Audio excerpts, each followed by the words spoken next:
This is a story of the future, but not the very distant future.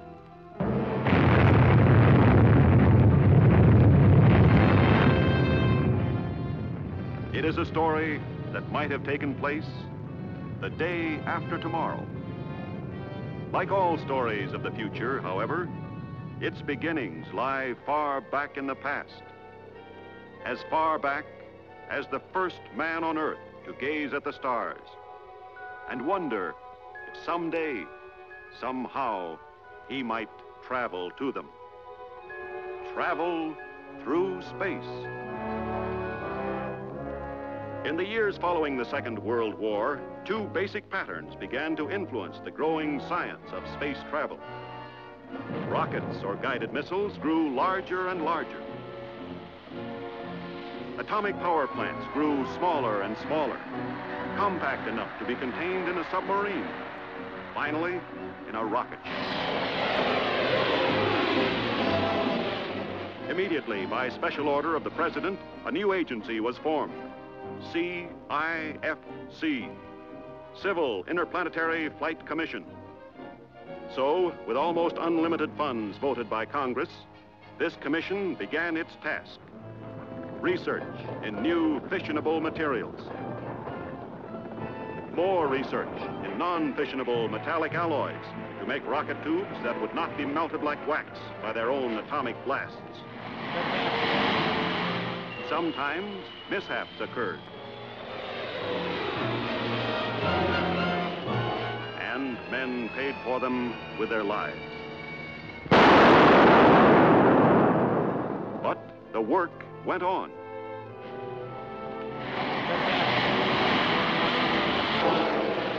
Experiments in celestial navigation.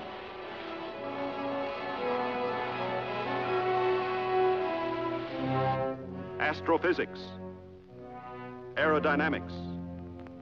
Until finally, only one obstacle remained. That, as our story begins, turned out to be the oldest obstacle in the history of mankind: the human factor.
Dr. Harrison, this is intolerable. Dan!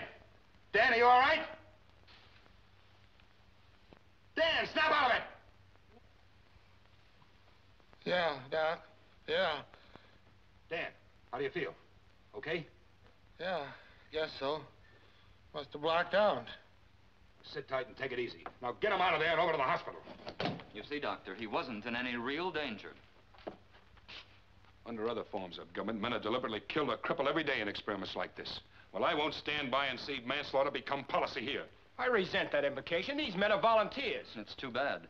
The commissioner was most anxious to have this test carried out to the extreme so that he could discuss the results with Professor Nordstrom. Well, you can tell the commissioner and Professor Nordstrom. Never mind, I'll tell him myself.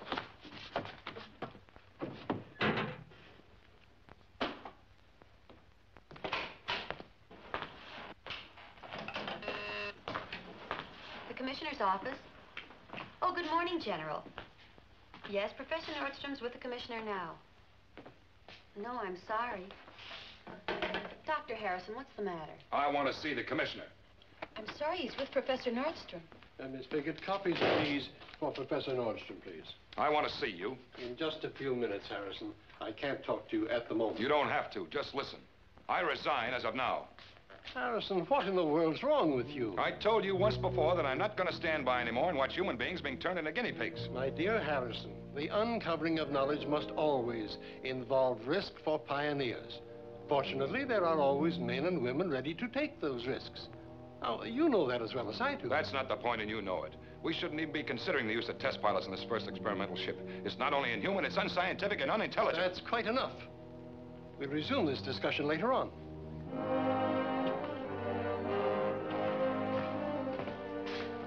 My, you are in a state. There's my pass, staff card, and the badge. You can send my papers down to the hotel. Just a moment, Doctor. You can't leave the building without your exit pass, you know.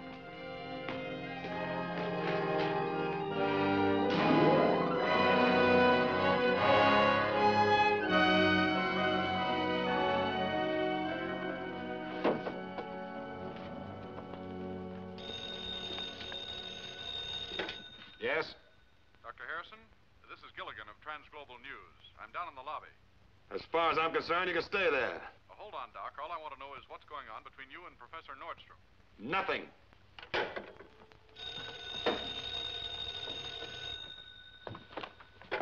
Yes? This is the Washington Globe, Dr. Harrison. We're trying to contact Professor Nordstrom. Look, if this is a gag, it's not very funny. I've never even met Professor Nordstrom, and there's no reason to suppose that I ever will.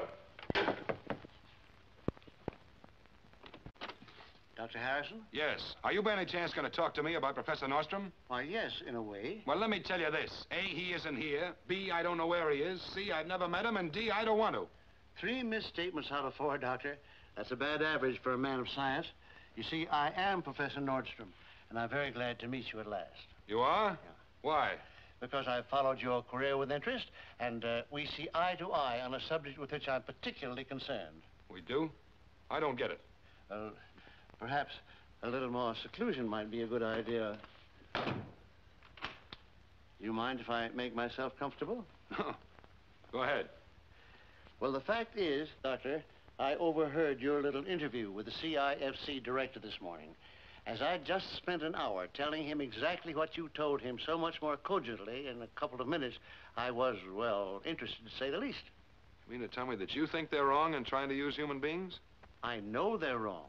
Before we can prepare men for the conditions they're going to meet in extraterrestrial space, we've got to know what those conditions are. Not guess, but know. That's what I've been telling them all along. But the problem of getting there and back to collect accurate data without the use of human pilots and observers is going to be a backbreaker. On the contrary, I can almost say now that I have it solved. With your collaboration, I think I can convert that almost into an unqualified fact. Your attention, please. Your attention, please. Skyliner flight number 1 for Los Angeles will board at South Concourse, gate number 5, in 15 minutes. So we can start work the moment we arrive, without all of those coils of red tape hampering us all the time. Yes, I know what you mean. I suppose that sprang from the secret nature of the project in the first place. Top secret. Someday before I'm too old, I look forward to working on a job where I don't have to burn the contents of my wastebasket every night. You never can tell who might be hiding in a wastebasket. Don't tell me you're security regulations quarter 2, my boy. Okay. You were saying you'd be able to show me what you're working on as soon as we arrive. I'll have to. Every minute counts now, because we have to perfect my innovation before the commission is ready to send out its first ship. Now, if we don't... Well, well, if it isn't Professor Nordstrom. I don't know whether you remember me or not. Gilligan, science editor of Transglobal News Service. You'll have to forgive me, Mr. Gilligan, but I've met so many journalists here in Washington. All you scientists are supposed to be absent-minded. Me, I'm trained never to forget a face. I'm afraid we're talking shop, Gilligan. That's what I figured. You're Harrison, aren't you? Of the Simple Interplanetary Flight Commission. No comment.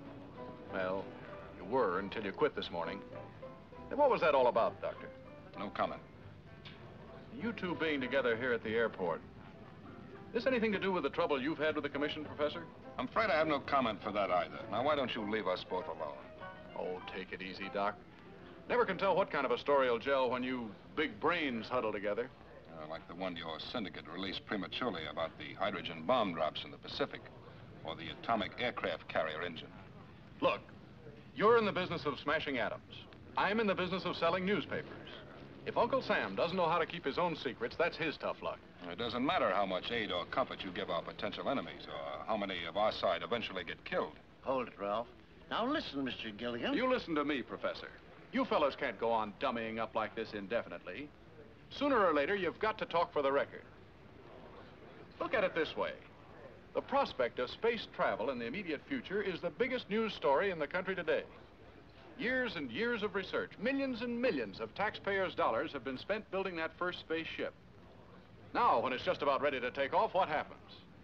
One of the greatest scientific minds in the world, that's you, comes out and disagrees about how the ship's to be worked. I was about to say, Mr. Gilligan, I'd be willing to make a statement. I don't want a statement. I want facts. It's no secret in Washington that the row was over your not wanting to use men on the first space trip. What the people of the United States want to know is what you propose using instead. If I were prepared with the facts you're talking about now, I'd tell you. Only right now, I'm not. However, I will tell you this. Just 30 days from now, at my home in California, Dr. Harrison and I will tell all, or at least as much as circumstances at that time will allow. I'll be there, Professor. So will the science editors of, say, 11 other press services. Well, I thought this was an exclusive. It ought to be. Do the people of the United States read only Transglobal News releases, Mr. Gilligan? Your attention, please. Skyliner, flight number 1 for Los Angeles, now boarding at South Concourse, gate number 5. That's our call, Professor. I'll see you in California, Mr. Gilligan. Okay. Okay. Skyliner, flight number 1 for Los Angeles, now boarding at South Concourse, gate number 5.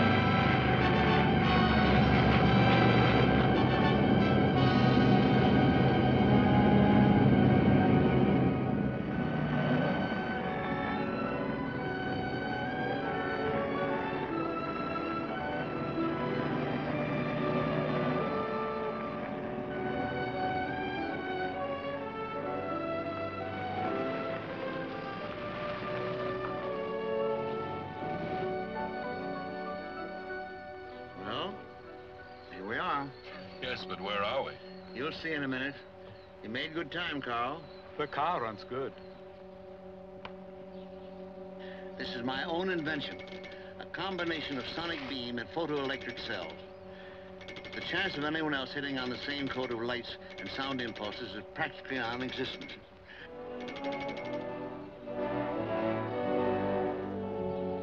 I have a whole series throughout my premises. You sound as proud of them as if they'd won the Nobel.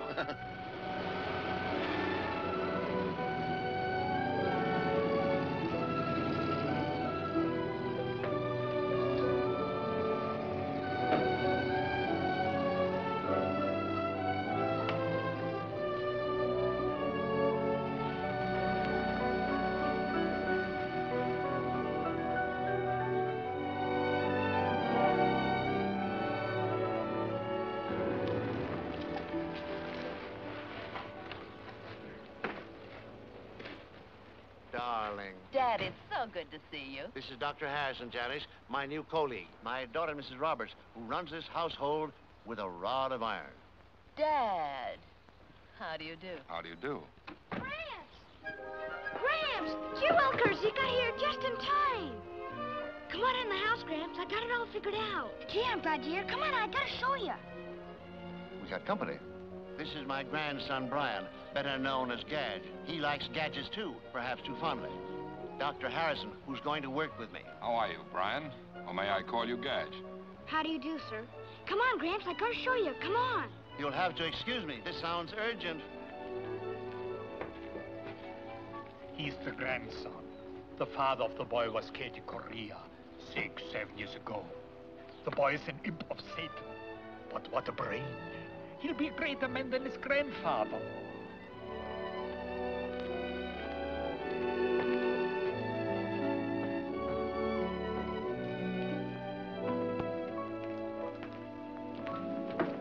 Look, Gramps, I told you I had it figured out. Only first I gotta make myself as tall as you are.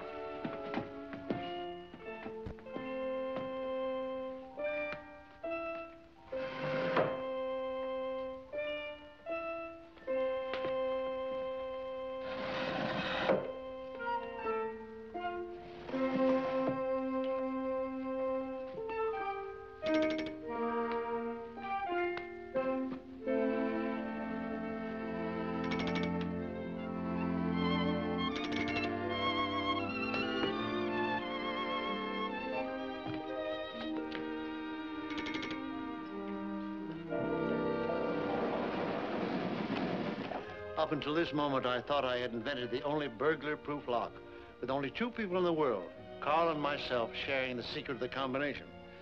And how did you work it out, young man? Oh, logarithms. But I never went down the Gramps, honest. Not without you around. Are you sure, Gadge? Okay, Gadge. Come on, Ralph. As long as he has it open, I may as well show you what's down there. Can I come too, Gramps?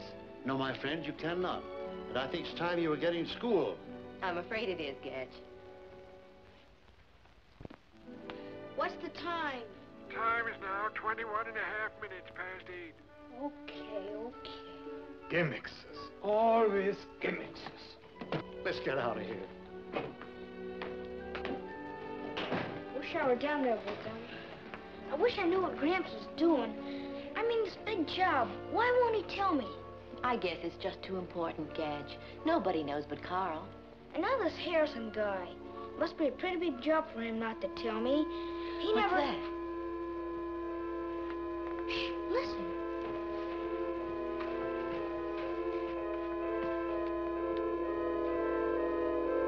What is it? What is it?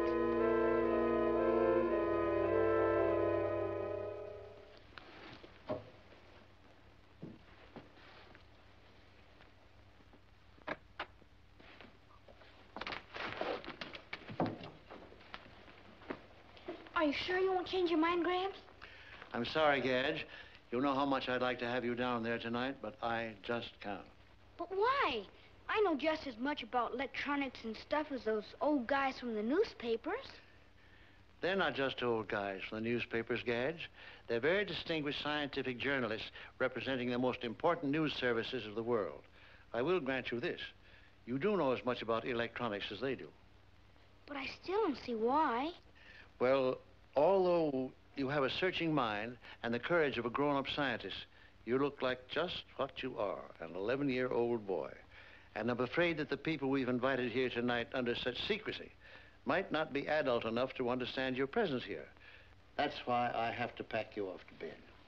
I understand, Gramps. Good night. Thanks, Gadge.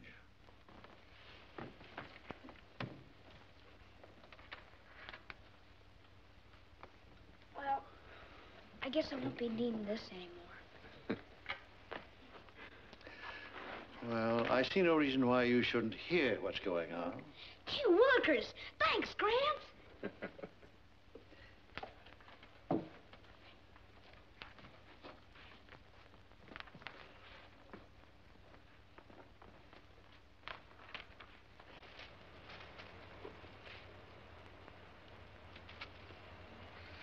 Go ahead.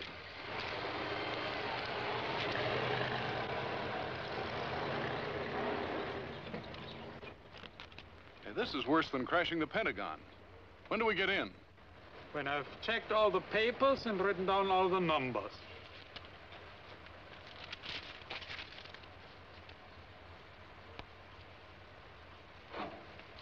Go ahead.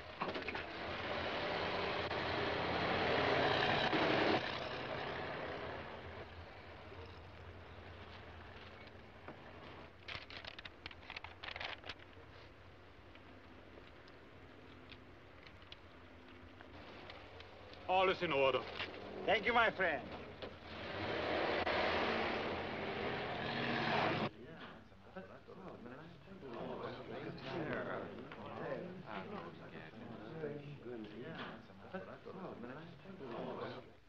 Your place certainly has a lot of charm, Professor. It certainly does. It's an amazing location for a laboratory. How'd you ever find it? This old wine cellar was precisely the reason that I bought this place. It's ideal both for security and to protect our delicate equipment from surface vibrations. And now I think we'd better get started. Won't you be seated, gentlemen?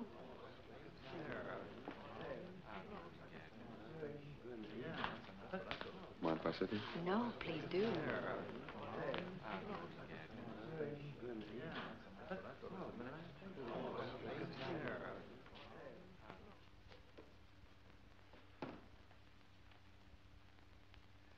As you know, gentlemen, it is my contention, as well as Dr. Harrison's, that to man the first experimental spaceship with a living crew is a useless and unwarranted risk of human life. The research programs so far conducted by the Armed Forces and the Civil Interplanetary Flight Commission have been well planned and executed as far as they go. But they deal only with the easily deducible, obvious hazards of what we call space. Cosmic rays, disorientation, weightlessness, but they cannot guard against the unknown hazards. Without the results of actual observation and recording of data, no man can possibly know the conditions existing outside the atmospheric envelope of this Earth. He can only guess. And to me, the word guess cannot in any circumstances fit with the word science. Now, you say you must have the results of actual observation, yet you're opposed to sending human pilots to get them. Aren't you talking in contradictions, Professor? No, Mr. Gilligan, as you will see for yourself.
Well, gentlemen, meet Tobor, a childish joke of mine.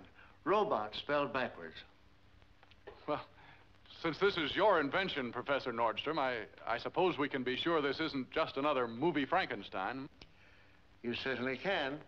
In fact, the term robot is hardly accurate in spite of my joke. I would prefer to say an electronic simulacrum of a man. Oh, gosh. Oh, gee willikers.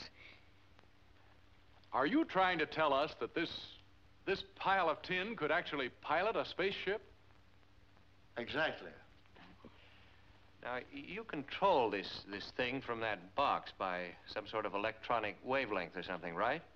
At the moment, I do, Mr. Johnson. Oh, well, how do you know that the wavelength will be powerful enough to work outside the Earth's atmosphere? I don't, sir. But that doesn't matter very much because I'm not going to need them there. You see, Mr. Johnson, this control system is only a temporary expedient to activate Tobor during the early stages of his development. From this point on, he will be guided by a totally different method. How about a little fill-in on that, Professor? You mean something new, something we've never heard of? On the contrary, gentlemen, I'm sure most of you have heard of it, although I imagine few of you will believe in it. ESP, extrasensory perception. You mean that stuff about projecting thought images by telepathy? Mr. Gilligan, you're not too far off.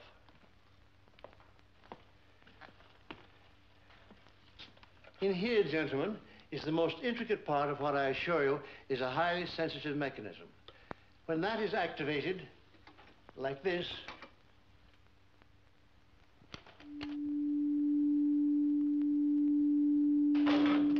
Oh, he looks alive. that is an illusion, my dear, caused by reflected light in the eye tubes. And yet, in a way, Tobor is alive. For even though much work remains before he's completed, he is already a sentient being. The sentience may be synthetic, but is there nonetheless. A necessary adjunct to the recording of all experiences our human space crews may later encounter. A sentient being? You mean this thing can feel? Well, let me put it another way. Even in his present unfinished state, Tobor will react to emotional stimuli. Janice, help me with a little experiment, will you? Gentlemen, I assure you there's no collusion here. I'm merely going to ask Mrs. Roberts to approach Tobor and feel friendliness toward him. Think goodwill, as it were. You can do that, can't you, Janice? I'll try. All right, then go ahead. Just don't make any gestures. Just hold the friendship thought. He does look almost kind, doesn't he?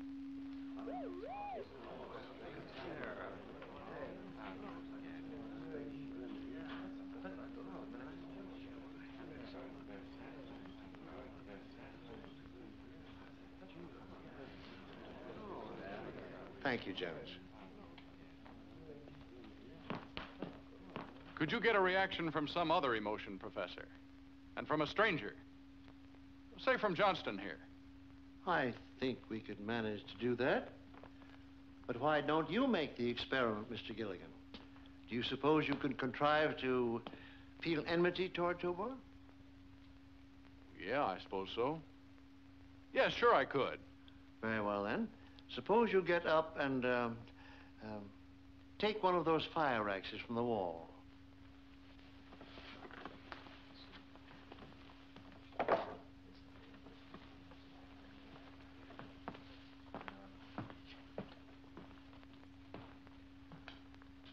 Now, if you will, walk around behind Tobor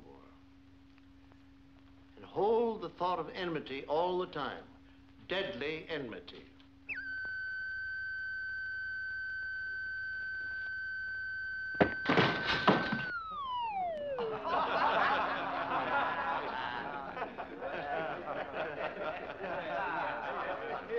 Told you.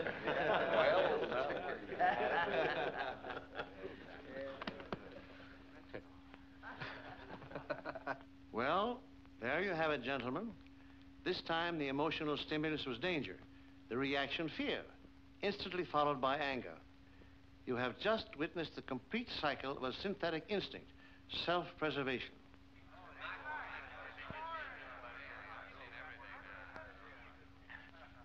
I have a question, Professor. Now, you've persistently referred to the fact that this robot... Tobor, Mr. Johnston. You'd better use his name or he might resent you. Oh, sorry. I'll rephrase that. Why do you keep saying that Tobor is still incomplete? For the simple reason, Mr. Johnston, that we have not yet perfected his long-range communication system.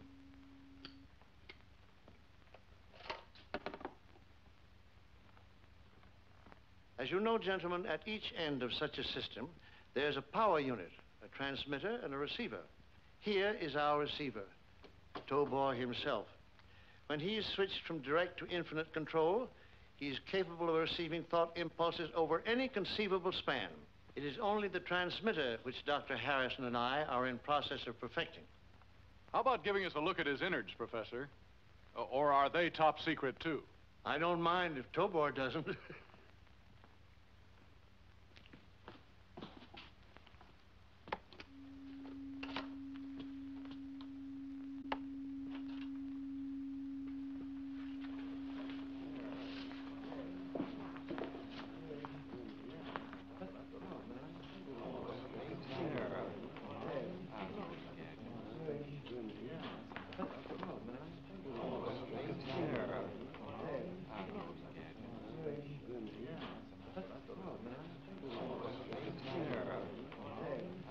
And now, gentlemen, I think I've said everything I can say of importance tonight. And it's certainly Tobor's bedtime. I gotta see Tobor. I just gotta.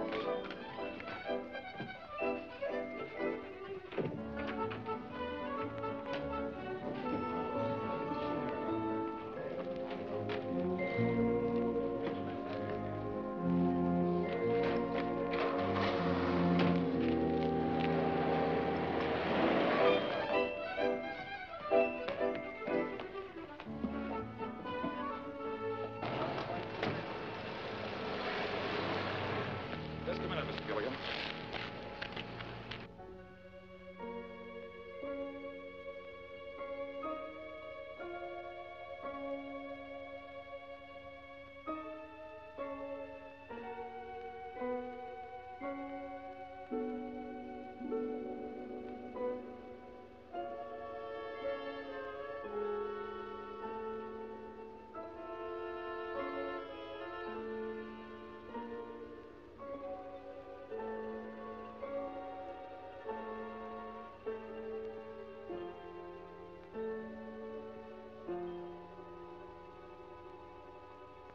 I'm not questioning your integrity as a journalist, Mr. Gilligan. I'm simply requesting again that you confine your coverage to the facts contained in Professor Nordstrom's handout. Now, look, Doc, we don't tell you how to run your job. I realize that, Mr. Gilligan, but your paper's not exactly famous for the conservative handling of the news. Now, just a minute.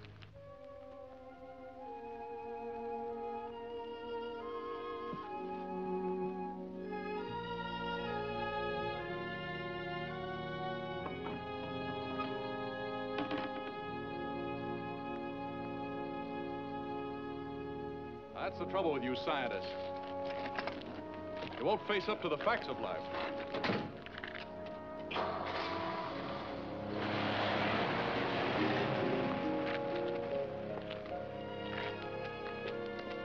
Ralph, I have to put my car away. Would you give me a hand with the garage door? I'd like to. Very much.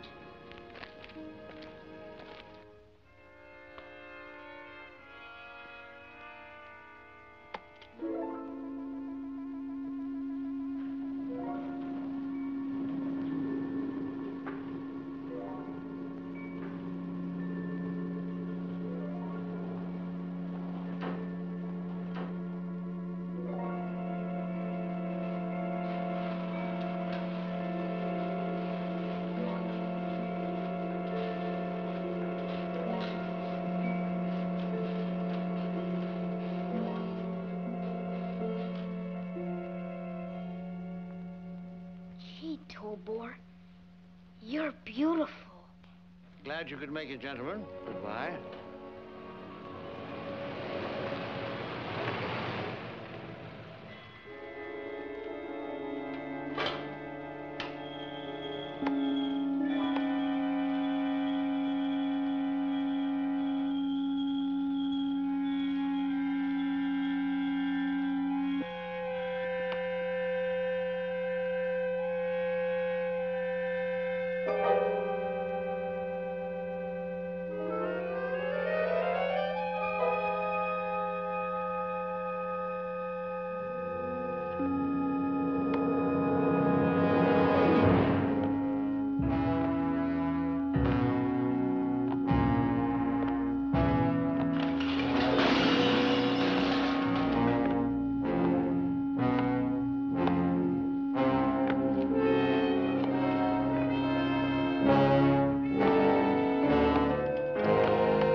They're all out.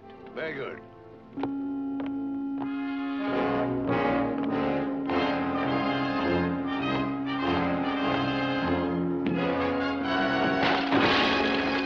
gotta figure it out. I just gotta.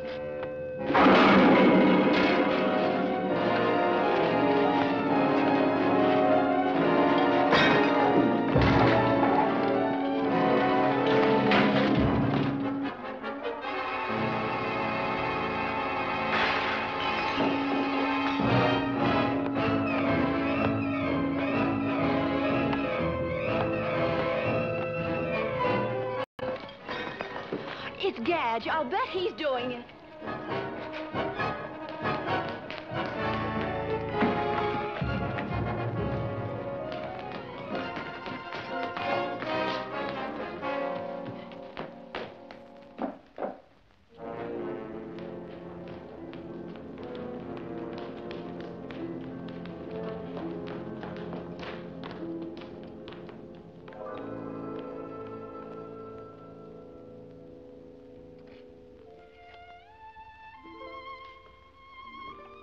Gadge.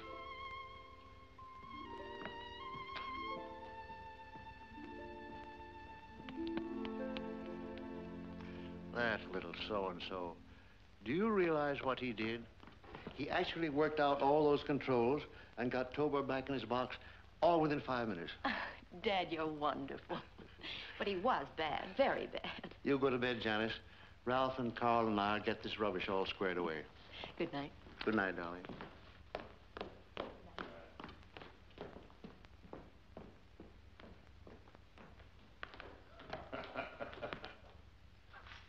It beats me how that kid worked out those controls. I'd hate to try it with a slide rule. I told you that boy's a genius. Hey, wait a minute.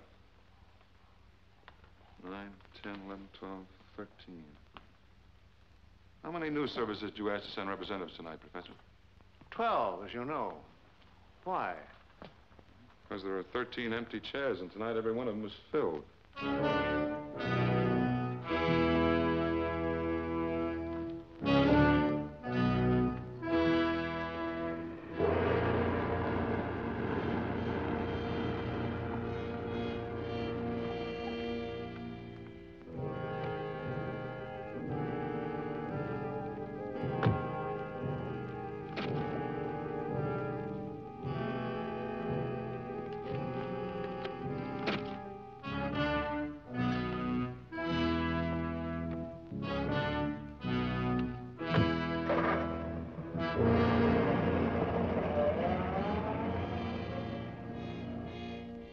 A 1953 black Ford sedan. License number 9Y-33-26. That's the last number on the list, Sheriff.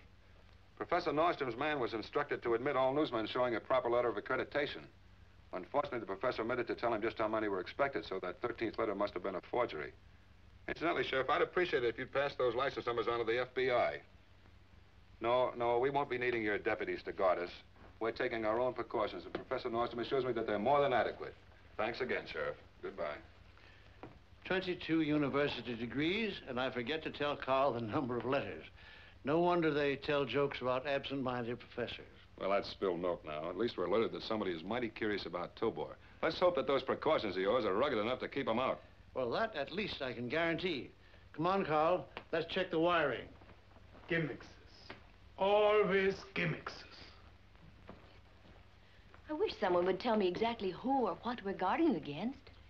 Well, we built the basic emotional patterns for a constructive mission into Tobor. Now, just think what would happen if someone else, some potential enemy, built destructive patterns into a few thousand like him. Oh, what a terrifying thought.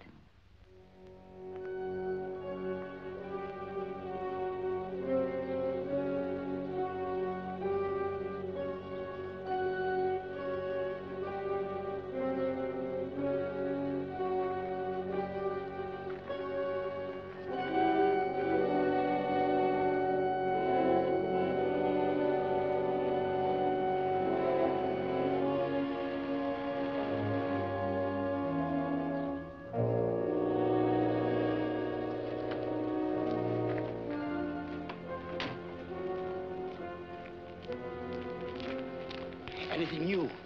They still haven't posted a guard. I should. It's been 4 days now, and I haven't seen a soul. You must have got away with it. Might be a trap. Well, how do we play it then? Wait for a break? Unfortunately, my friend, we haven't much time.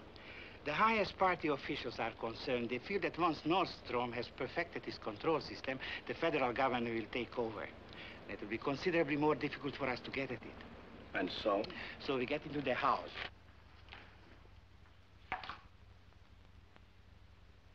That's better.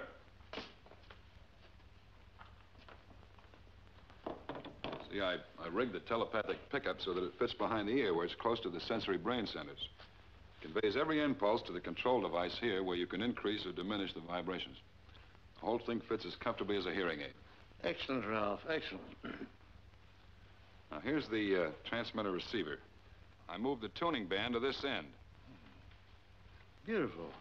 Now, it's all set. You want to start? I think you ought to operate these tests, Ralph. This whole new system is your work. No, you go ahead. All right. I worked out a series of reaction tests. Here they are. Mm-hmm.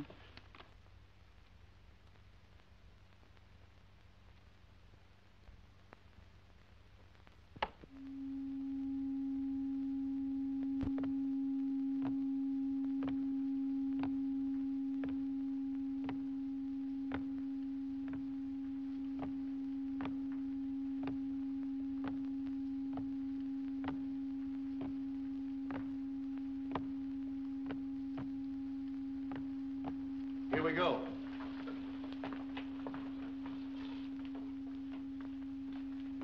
All right.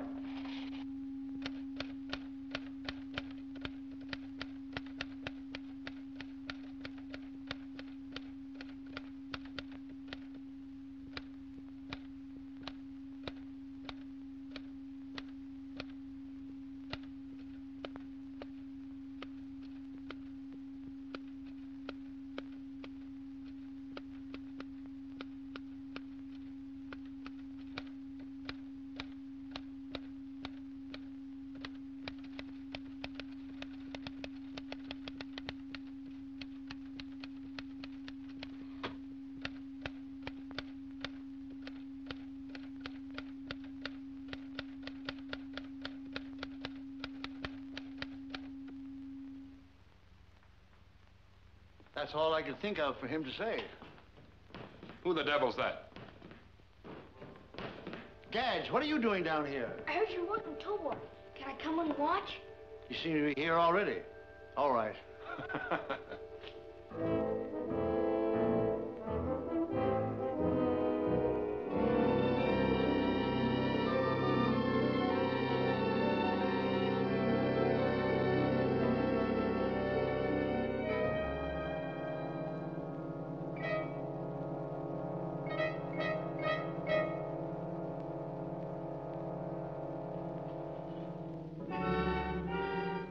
Okay, Ralph. Black out the screen. Let's see how he adapts himself to the sonar compass.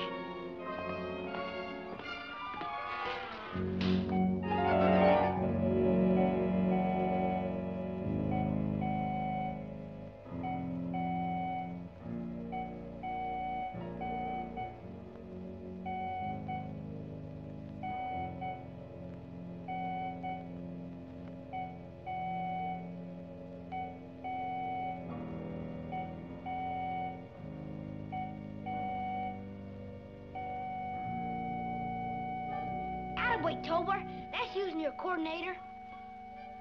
So far, so good. I wonder how he'd take to the white-hot meteorites.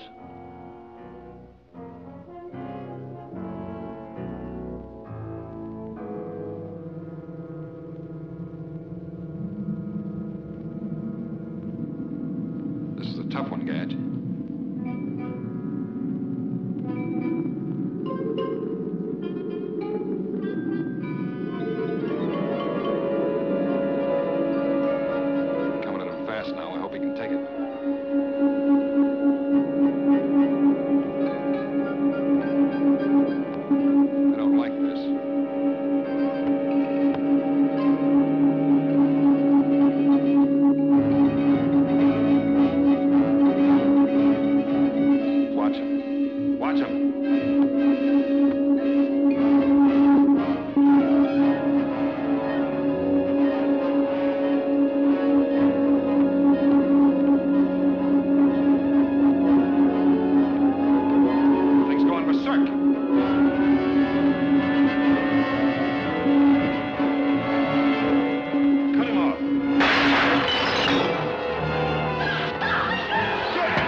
all right, boy? There's no fracture, just a bad bump. Come on, son. Easy, Gadge. You darn old Tobor, you better watch out. Easy, Gadge. Tobor can't hurt us now.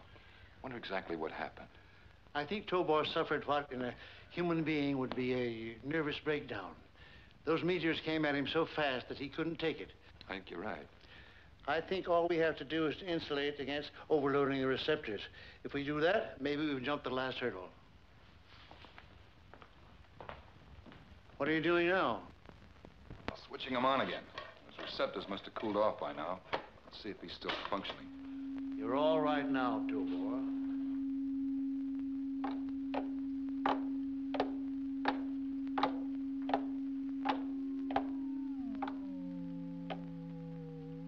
Next time you better watch where you're going.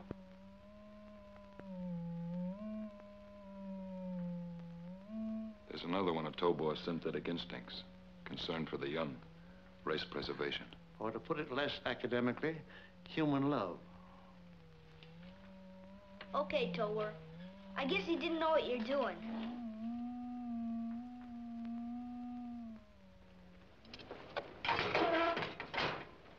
$2.50 even, lady. Thanks.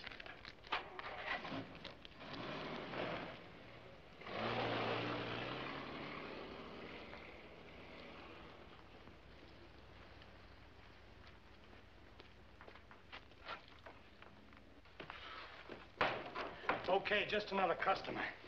Will you be through shortly? Another half hour ought to do it. Good.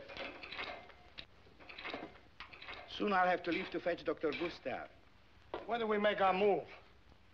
Not before midnight. Perhaps later. Depends on the house being dark.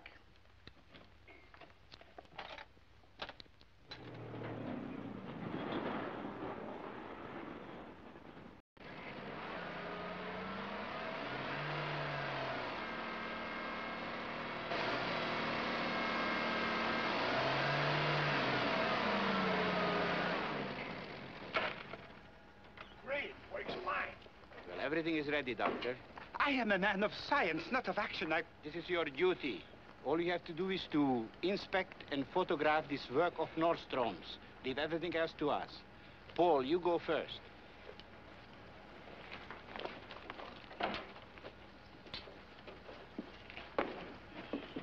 Next, you follow us.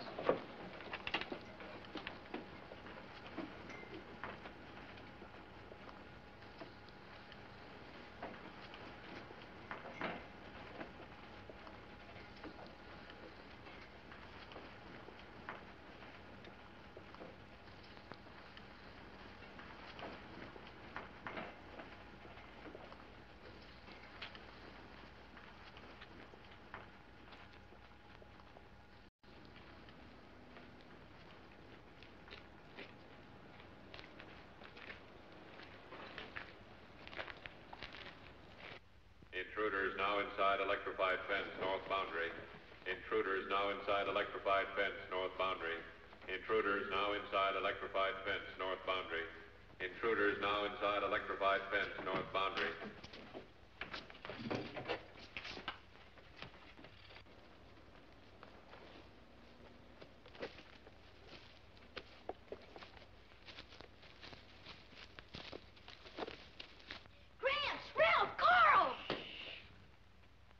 Brought me 22. Hit camera number 6, Carl. That ought to show him up. Intruders approximately 100 yards north of house. Intruders approximately 100 yards north of house. Intruders. It's amazing how this television camera of yours can photograph at night without lights. Not television, infravision. Hit camera number 8, Carl. Intruders now approaching house. Intruders now approaching house. Intruders now approaching house. Intruders now approaching house. Intruders now approaching house. Now, Herr Professor? Now.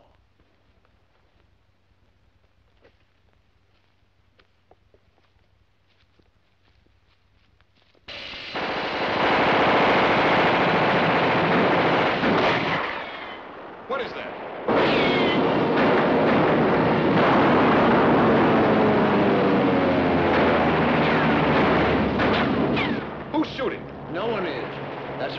soundtrack from a movie studio, right out of the sands of Iwo Jima.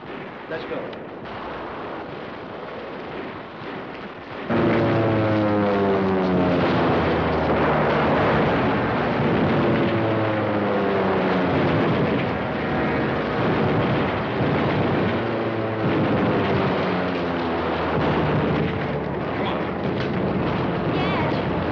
Gadge, come back here.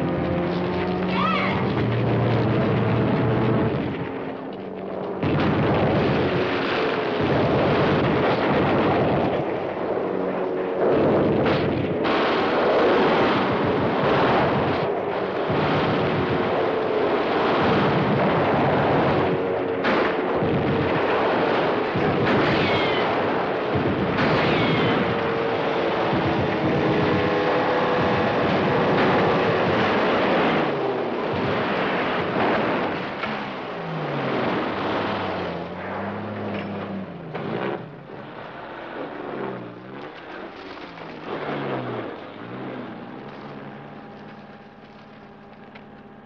Too bad they got away.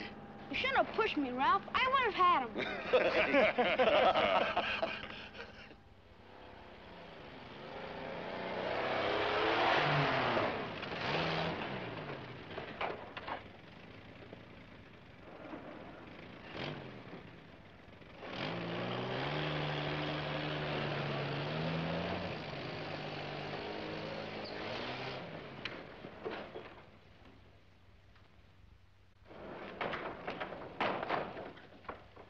A smart cookie, that Nordstrom. Too smart for us, maybe. It mustn't be. I needn't remind you our employers will not tolerate any more failures on your part, nor mine. Well, what do we do now? We think, my friend. Or rather, I think. And this is what I think. Since we cannot get in to see Nordstrom's secrets for ourselves, we must induce him to come out and tell them to us. A tall order, I would say. Not necessarily. There must be a vulnerable spot. Of course. Nordstrom worships his grandson. The grandson worships...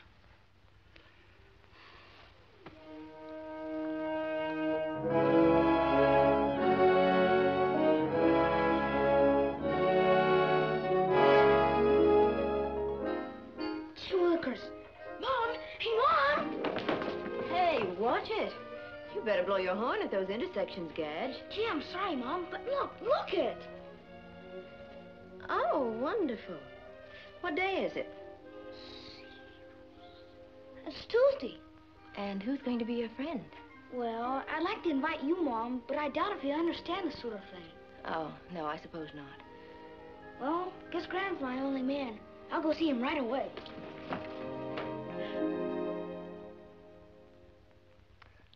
Good. Now Tobor can turn his own switch on or off when he's called. Better he should learn to clean the house and drive the car, so I can spend all my time making toys for you to play with. It's all finished. A new transmitter rod built inside a pencil.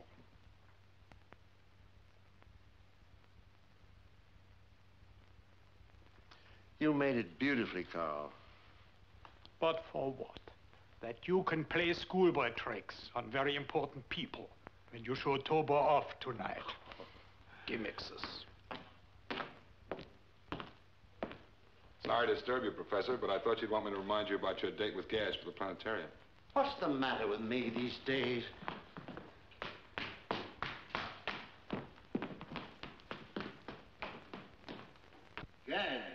Gadge, where are you, boy? We ought to be going. Right with you, Graham. Now, don't be late. Your very important persons will be here at 7 o'clock sharp, remember? Oh, we'll be back an hour before that. You mark my words. Ah, here you are, partner. Come on, let's hit the trail.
Where's everyone else? Probably inside. Come on, Gramps.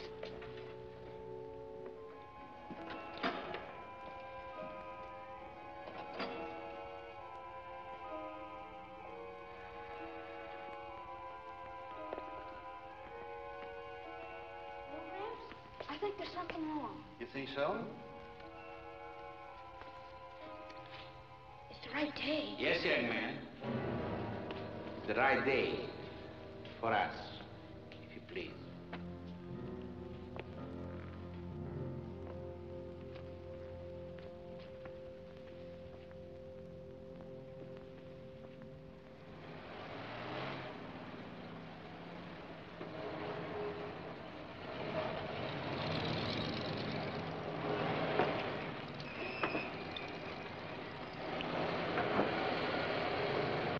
Something must have happened.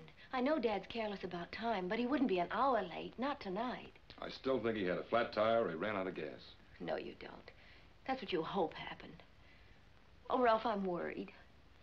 All right, I'll phone the sheriff's office.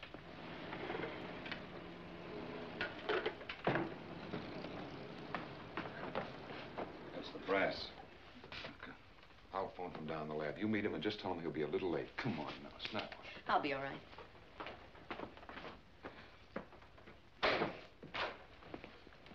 Good evening, General. Good evening. Good evening, sir. Good evening. How are you? How do you do? How do you do? Good evening.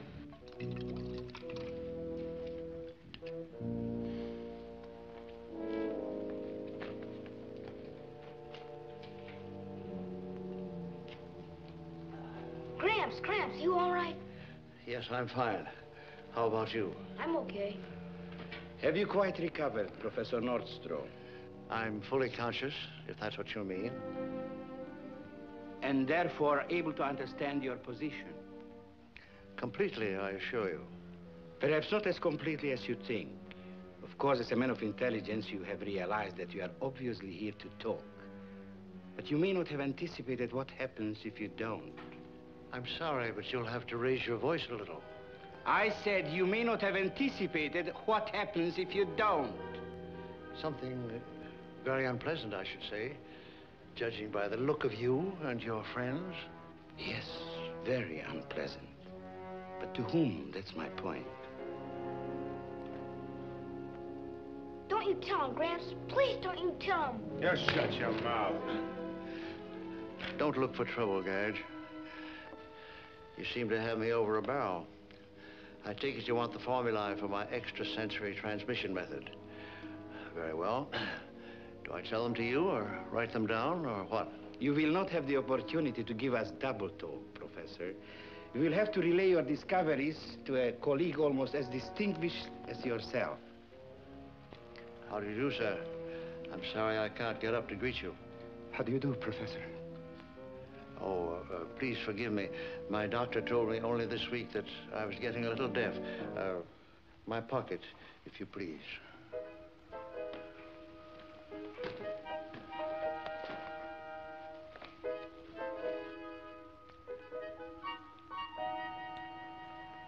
Put that over my head, behind my ear, please.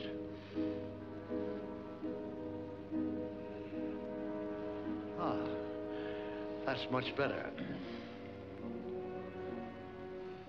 And so, gentlemen, I'm afraid the question of whether Tobor is capable of guiding a multi-stage rocket across interstellar space is highly debatable, let alone as being able to deal with all the emergency situations of such a journey. I don't know, Mr. Commissioner. After all, we've had automatic pilots on both conventional aircraft and guided missiles since the middle of World War II. What do you think, Congressman? Well, all I can say, sir, the motto of one of the greatest states in our union is, show me. And that's exactly what Professor Nordstrom will have to do. I couldn't agree with you more. Automatic pilots are one thing. Intelligent direction of a billion-dollar space cruiser is something else. Yes? Yes, I see. Thank you, Sheriff. Let me know if you hear anything. A moment, please, gentlemen. It's no good trying to keep it from you any longer. About Professor Nordstrom's failure to be here. Frankly, we don't know where he is. He and his grandson left early today, presumably to visit a science show at the planetarium in Los Angeles. They were to be back at 5:30. That was the sheriff's office on the phone. They have no news of Professor Nordstrom or the boy. Neither has the Los Angeles Police Department nor the FBI. And there was no science show scheduled at the planetarium today. Well, isn't there something we can do instead of just standing around? Yeah. Afraid not, except wait. Oh, Professor. All right. Now, these principles, you must understand, had to be reduced to a working form. If I could jot down the basic equations, it would save us a lot of time. Is that correct, Doctor? Most certainly. Very well. Paul, release his hands. I strongly advise you, Doctor, to confine yourself to the matter in hand. Pencil and paper. Gramps, don't you do it! Please don't you tell him! Lie still, Gadge. Don't try to get up. If you please. Settle it. As soon as I can write.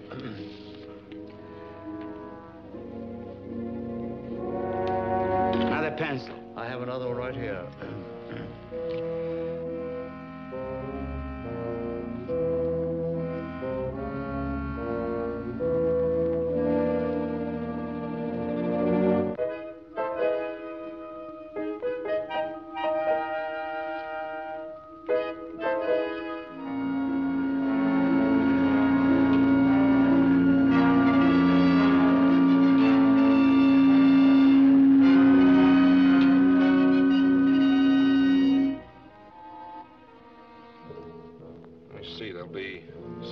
Altogether.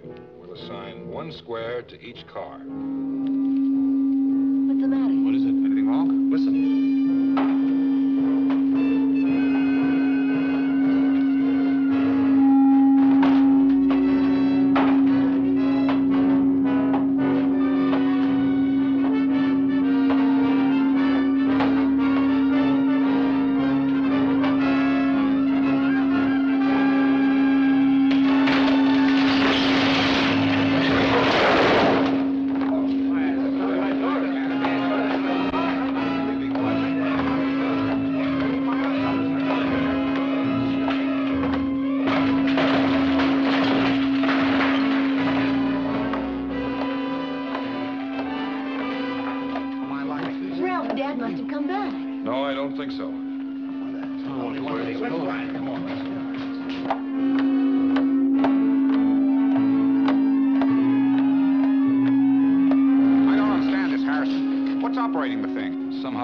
Nordstrom's controlling Tobor.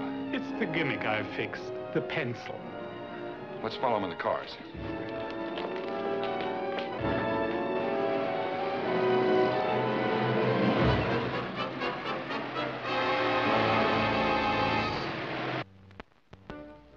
Something wrong, Doctor? Yes, I think so. This figure, it cannot be correct. Oh, I'm sorry. Just a slip. This is the third slip you've made, Nordstrom. I'm very sorry. I'm trying to remember an extremely complicated formula. I should have my notes. Of course, I could stimulate your memory with artificial methods.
Open up his shirt.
So far, it is good, Professor, but it is only a promise.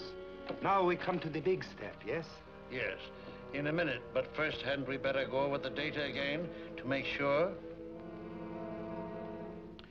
Professor, you seem to forget that I was present when you said that you hadn't yet perfected the long-distance transmitter for Tobor. Could it be that you have solved that problem so soon?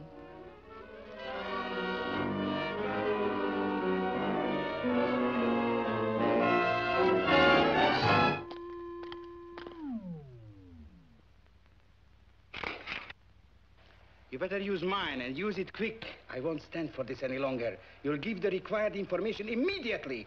Max! Wait! Don't, Gramps, don't. All right. You win.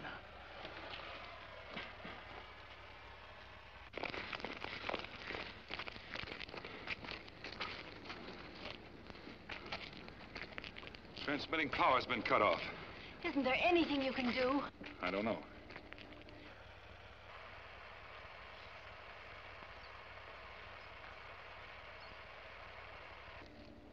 Maybe one chance. If Gadge and the professor are near this spot, they may be able to reach him on a direct telepathic impulse.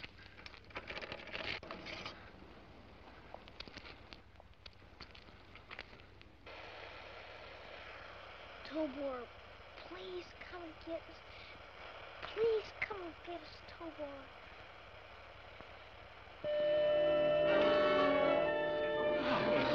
All right, now, up we go.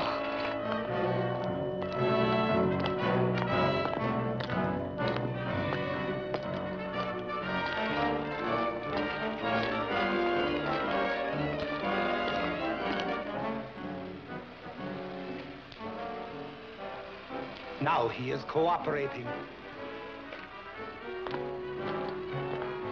What's that?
You all right? Yes. Where's Gadge? Over there.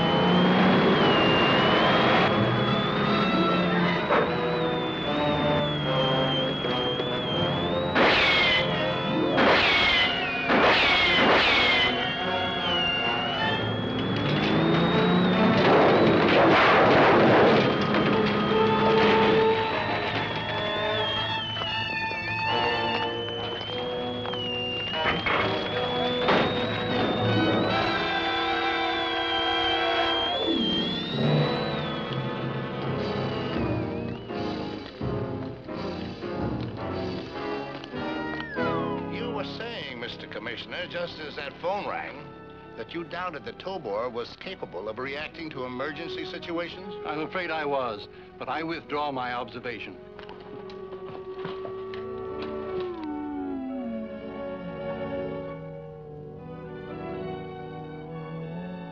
Gee, Tobor, you're wonderful.